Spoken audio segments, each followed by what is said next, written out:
प्याजे की अगर हम बात करें तो प्याजे संज्ञानात्मक विकास की बात करते हैं। कॉग्निटिव मतलब संज्ञानात्मक विकास। और आजकल जो एक नया ट्रेंड है, चाहे वो D+B का, KVS में तो डायरेक्ट ही क्वेश्चन पूछ लेता है।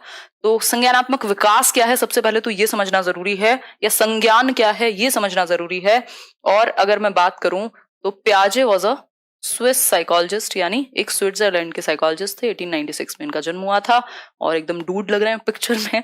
ठीक, तो ये स्कीमा बनाइए आप अपना। स्कीमा क्या है अभी समझेंगे आगे, ठीक है बात। तो प्याजे का संज्ञानात्मक विकास, कॉग्निटिव डेवलपमेंट या कॉग्निशन की अगर हम बात करें तो ये अपने आप में इंक्लूड करता है उन सभी स्किल्स को जिसके थ्रू आप जान सकते हैं, है ना, जिसके थ्रू आप नॉलेज को कंस्ट्रक्ट करते हैं। The process of knowing he cognition कहलाएगा। तो कॉग्निटिव डेवलपमेंट या संज्ञान की अगर मैं बात करूं तो ये रिलेटेड है आपकी मेंटल स्किल्स से, यानी आपकी मानसिक क्षमताओं से, जिसमें आपकी रीजनिंग की, जो आप रीजन करते हैं ना, तर्क जो है वो भी आपके संज्ञान से, लैंग्वेज डेवलपमेंट भी आपके संज्ञान से जुड़ा हुआ है। तो आपकी प्रॉब्लम सॉल्विंग, आप समस्या का समाधान जो करेंगे वो आपका कितना बेहतर जो कॉग्निशन है वो डेवलपमेंट उसका हुआ है, इस पर बेस्ड होगा। आपकी इमेजिनेशन, आपकी थिंकिंग, सारी चीजें जो भी आपके समझ से रिलेटेड है वो यहां आ जाएंगी। द प्रोसेस ऑफ नोइंग और द वे यू नो, ये कह सकते हैं, इसमें बहुत सारी चीजें इंक्लूडेड होती हैं। क्लियर हो गई बात? आगे बढ़ेंगे, नेक्स्ट पॉइंट पर बढ़ जाएंगे। अगर मैं बात करूं तो Piaget's theory tells us that the child is born with a mental और कॉग्निटिव स्ट्रक्चर। मतलब मेंटल स्ट्रक्चर हम कह सकते हैं, कॉग्निटिव स्ट्रक्चर हम कह सकते हैं, which develops and attains maximum growth around the age of 14 और 15। जो पियाजे की पूरी थियरी है उसका क्रक्स है ये कि बच्चा कुछ संज्ञानात्मक संरचनाएं लेकर के पैदा होता है जो जो डेवलप होती हैं धीरे धीरे, और मैक्सिमम या पूरे तरीके से कह सकते हैं डेवलप हो जाते हैं 14-15 की एज में। इनकी 4 ही स्टेजेस हैं इनकी थियरी में, और वो 4 स्टेजेस 15 तक की एज की ही बात करती हैं कि हमारा जो संज्ञान है, हमारी जो समझ है प्रॉपर, वो कैसे 14-15 साल तक डेवलप हो जाएगी 4 स्टेजेस में। तो उसकी बात करेंगे अभी। सिंपल बात हो गई। तो बेसिकली और भी कुछ चीजें हैं जिसके बारे में प्याजे ने बात की है। बच्चों के थॉट पर उन्होंने बात की है। प्याजे की अगर मैं बात करूं तो प्याजे क्या है, एक कंस्ट्रक्टिविस्ट हैं, एक कंस्ट्रक्टिविस्ट हैं, रेडिकल कंस्ट्रक्टिविस्ट हैं, बट वो जानने की आपको जरूरत नहीं है। कंस्ट्रक्टिविस्ट कौन व्यक्ति जो ये माने कि बच्चा नॉलेज को कंस्ट्रक्ट कर सकता है, यानी ज्ञान का सृजन बच्चा स्वयं कर सकता है, ज्ञान का निर्माण बच्चे कर सकते हैं। यानी किसके थ्रू? एक्टिविटी के थ्रू। एक्टिविटी करके बच्चा अपने जो वर्ल्ड की नॉलेज है, जो उसका कंस्ट्रक्शन है नॉलेज का, वो कर सकता है। बच्चे क्या हैं? लिटिल साइंटिस्ट हैं, नन्हे वैज्ञानिक हैं। ये भी कौन कहेगा? प्याजे ही कहेंगे। ठीक है, इन्होंने बेसिकली कहा कि बच्चे सोच सकते हैं और वो बेवकूफ नहीं है या खाली नहीं है। ठीक है, मतलब खाली बर्तन नहीं है, वो इंक्वायरी कर रहे होते हैं अपने सेंसेस के थ्रू, और अलग अलग स्टेज में अलग अलग तरीके से वो अपने संज्ञान का निर्माण कर रहे होते हैं, यानी वो नॉलेज को कंस्ट्रक्ट कर सकते हैं। ठीक है, तो इन्होंने कहा कि बच्चे सोच सकते हैं, दे कैन थिंक इक्वली, जितना हम सोचते हैं। मतलब अमाउंट सेम है, बच्चे उतना ही अमाउंट में सोच सकते हैं जितना हम बड़े सोचेंगे, लेकिन प्रकार अलग होगा, यानी काइंड इज डिफरेंट। जो प्रकार है वो अलग होगा, kind is different. Amount same है, सोचने की अमाउंट जो है वो सेम है। या फिर इसको हम कह सकते हैं कि क्वांटिटी सेम रहती है, जितने मान लीजिए थॉट्स, ये एक छोटा सा नैरो सा एग्जांपल है, बहुत बढ़िया पंकज जी, छोटा सा नैरो सा एग्जांपल है कि मान लीजिए आपके दिमाग में 10,000 थॉट आ रहे हैं तो उनके भी उतने ही आ रहे होंगे। ठीक, इस केस में आपके थॉट्स डिफरेंट तरीके के हो सकते हैं। हो सकता है आपकी ब्रेकअप प्रॉब्लम्स चल रही हो, आपके जीवन में कुछ आर्थिक समस्याएं चल रही हो, आपके जीवन में करियर को लेकर के कुछ प्रॉब्लम हो, आपके एग्जाम को लेकर के कुछ समस्या हो। उनका हो सकता है कुछ खिलौने पे सोच रहे हो कि मेरा आज टॉय टूट गया, मम्मी से डांट पड़ गई, या कुछ और सोच रहे हो, कुछ और कारस्तानी दिमाग में चल रही हो। लेकिन जो आपका अमाउंट है वो सेम है। अमाउंट सेम है यानी क्वांटिटी तो सेम है, मात्रा आपकी सेम है, लेकिन प्रकार अलग है, यानी क्वालिटी डिफरेंट है उनके थॉट्स की, ये कह सकते हैं। दोनों बार ये चीज पूछी भी गई है आपसे। क्लियर हो गई बात? यहां तक की बात बिल्कुल सिंपल हो गई होगी। बताओ एक बार यस और नो। हो गई बात? मतलब बच्चे भी सोच सकते हैं, अमाउंट सेम है, क्वांटिटी सेम है, मात्रा सेम है, प्रकार अलग है। क्लियर बात? सिंपल हो गई बात। एक क्वेश्चन कर लें। क्वेश्चन है आपके सामने, अकॉर्डिंग टू पियाजे children's thinking differs in dash from adults. CTET में 2 बार ये 2 तरीके से पूछा जा चुका है।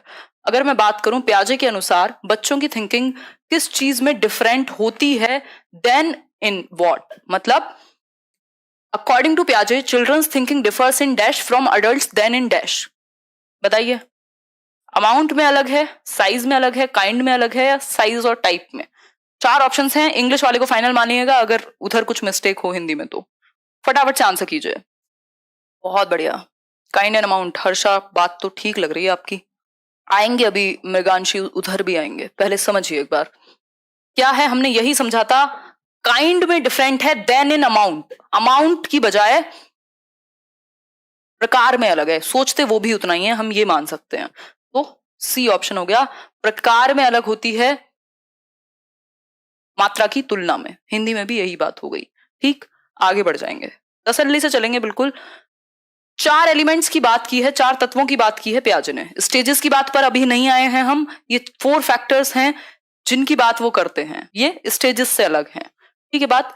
अगर मैं बात करूं तो एक है मैचुरेशन, भाई इन पर बेस्ड है जो आपकी इनकी पूरी थ्योरी है, जिन एलिमेंट्स को ये मानते हैं कॉग्निटिव डेवलपमेंट में काम आएंगे। मैचुरेशन यानी परिपक्वता, एक्सपीरियंस यानी जो एक्टिविटी आप करते हैं या अनुभव जो आप लेते हैं, बच्चा होगा, एक्टिविटी कह सकते हैं। सोशल इंटरेक्शन यानी सामाजिक अन्योन्य क्रिया या अंतः क्रिया, और फिर है इक्विलिब्रेशन जिसमें आपकी वो पूरी प्रोसेस है अडेप्टेशन की, जिसमें हम पढ़ते हैं सिमुलेशन, एकोमोडेशन, ये सारी चीजें। ये एक कहानी है, नहीं होगी प्रियंका, ये एक कहानी है। मैचुरेशन यानी परिपक्वता। बेसिकली पियाजे कहते हैं कि हेरिडिटी का प्रभाव होगा आपकी संज्ञानात्मक मैच्योरिटी पर, मतलब बच्चा जब तक मैच्योर नहीं होगा आप उसको नहीं सिखा सकते, इसीलिए वो स्टेजेस में सीखता है, क्योंकि स्टेजेस या एज के साथ उसकी समझ बढ़ रही है, एक्टिविटी करने की क्षमता बढ़ रही है।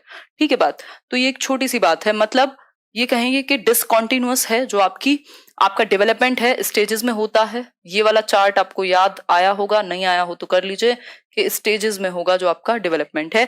जेनेटिक एपिस्टेमोलॉजी को ये सपोर्ट करते हैं, मतलब जो आपका हेरिडिटी है वो अच्छा रोल प्ले करेगी कॉग्निशन में या कॉग्निटिव डेवलपमेंट में। तो जेनेटिक एपिस्टेमोलॉजी है कि बेसिकली कैसे जो ज्ञान का निर्माण है वो होगा।